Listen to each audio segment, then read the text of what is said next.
बिस्मिल्लाहिर्रहमानिर्रहीम, अस्सलाम वालेकुम। सबसे पहले तो इतनी देर के बाद आपके सामने हाज़िर होने पे माज़रत ख़्वाह हूँ। इतना अरसा गायब रहे और इतने अरसे में आपने वीडियोज़ को देखा, कमेंट्स किया और पूछा कि इतनी देर से गायब क्यों है। ये सारी बातें साथ साथ होंगी, लेकिन इन सारी बातों से इम्पोर्टेंट क्वेश्चन जो ऑडियंस बार बार पूछ रही है कि सर पाई की वैल्यू इतनी डाउन क्यों जा रही है। एक होता है वैल्यू का डाउन हो जाना और एक होता है वैल्यू का मुसलसल डाउन जाना। आखिर इसके पीछे रीज़न क्या है? कहीं ऐसा तो नहीं है कि पाई मार्केट में अपनी साख खो चुका है?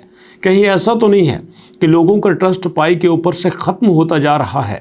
और कहीं ऐसा तो नहीं है कि हमारा पाई के ऊपर इन्वेस्ट करने का, हमारा पाई के ऊपर मेहनत करने का फ़ैसला गलत था? तो इसके पीछे रीज़न क्या है? लॉजिक के साथ, सबूत के साथ, प्रूफ के साथ आपके साथ कुछ एविडेंस शेयर करता हूं।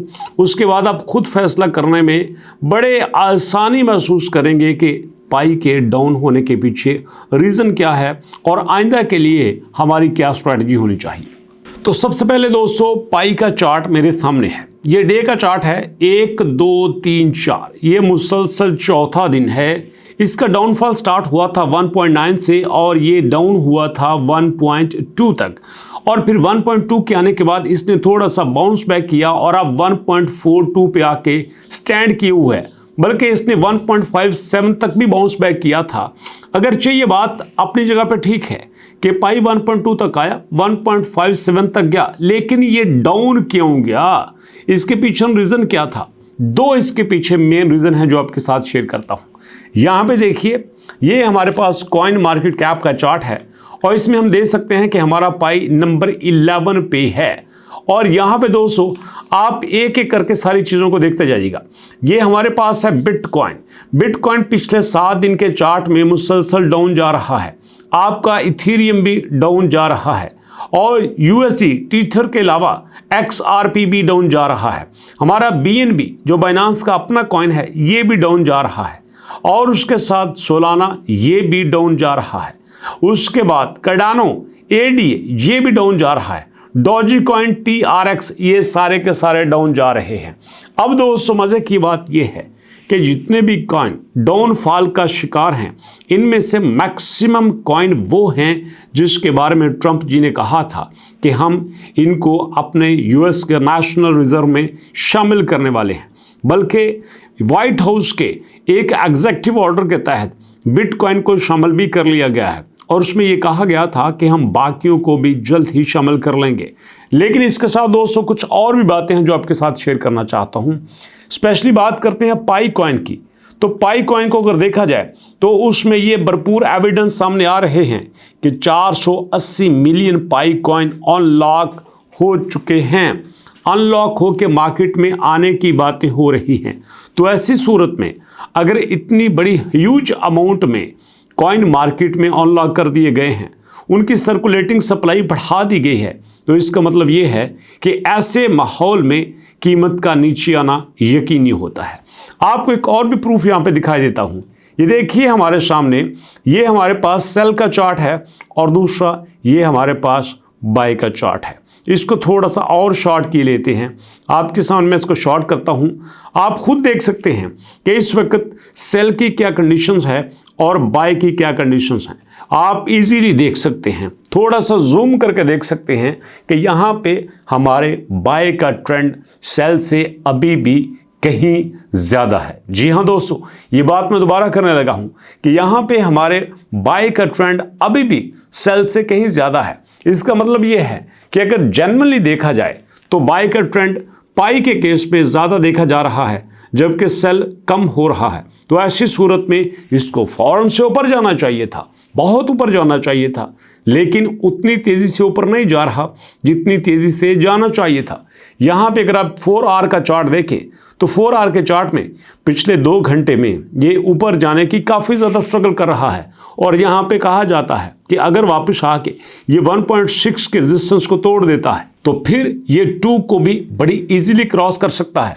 बल्कि यहाँ पे टारगेट तो ये बताया जा रहा है कि ये यहाँ पे 3 को भी क्रॉस कर सकता है। तो ऐसी सूरत में दोस्तों अगर ये 1.6 को क्रॉस करता है तो 3.5 इसका अगला टारगेट हो सकता है। तो ये सारी सिचुएशन जो मैंने आपके साथ शेयर की है, इसमें ये बात क्लियर होकर सामने आती है कि जो इसकी प्राइस की फ्लक्चुएशन हो रही है उसके पीछे जो मेन रीज़न है वो इसके कॉइन्स की अनलॉकिंग का है। और ये होना एक कॉमन सी बात है, आपको अच्छे से पता है कि मार्केट में हर तरह का यहाँ पे कस्टमर मौजूद होता है, हर तरह के लोग मौजूद होते हैं, लेकिन बड़ी बात यह है कि हर चीज़ को सामने रखने के बावजूद यहाँ पे पाई ने अपनी पोजीशन को बरकरार रखे हुए है। कल जब मैं ये वीडियो बना रहा था तो यहाँ पे हमारे सामने दोस्तों तकरीबन जो पिछले 24 घंटे का यहाँ पे ट्रेडिंग वॉल्यूम था वो 600 कुछ डॉलर था, मतलब 700 से कम था और 600 से ज़्यादा था। और अभी अगर आप 24 घंटे का देखें तो यहाँ पे 10 बिलियन डॉलर का इसका ट्रेडिंग वॉल्यूम हो चुका है। और उसी के साथ साथ कल मार्केट कैप हमारा 9 बिलियन का था जो कि बढ़ के 10.2 बिलियन का हो चुका है। तो इस सारे फिनोमेना को देखते हुए किसी भी सूरत में ये नहीं लगता कि पाई अपनी पोजीशन खो चुका है या इन्वेस्टर का इसके ऊपर ट्रस्ट नहीं है या लोग इसके ऊपर ट्रस्ट नहीं कर रहे। कम्युनिटी भी ट्रस्ट कर रही है, लोग भी ट्रस्ट कर रहे हैं और इन्वेस्टर भी इसके ऊपर ट्रस्ट कर रहा है। तो ये सारी चीज़ें इस वक्त भरपूर स्ट्रॉन्ग पोजीशन में हैं, कोई उसमें ऐसी परेशानी की बात नहीं है। हाँ, एक बात मैं आपको बता देता हूँ, अगर यहाँ पे कोई भी यूज़र पाई को सपोर्ट करता है, पाई के ऊपर कायम रहता है, इसको होल्ड करके रखता है, तो वो यकीनन लंबे अरसे में एक अच्छा रेवेन्यू कमाने में कामयाब हो सकता है। ये मैं आपको पूरे प्रूफ के साथ और वसूख के साथ बता रहा हूँ। तो दोस्तों इस वीडियो में हमने दो चीज़ें बड़ी डिटेल से डिस्कस की हैं। एक, पाई की प्राइस डाउन जाने के पीछे रीज़न क्या है और आने वाले वक्त में पाई की प्राइस कहाँ तक जा सकती है। तो रीज़न जो सामने आई वो दो आई।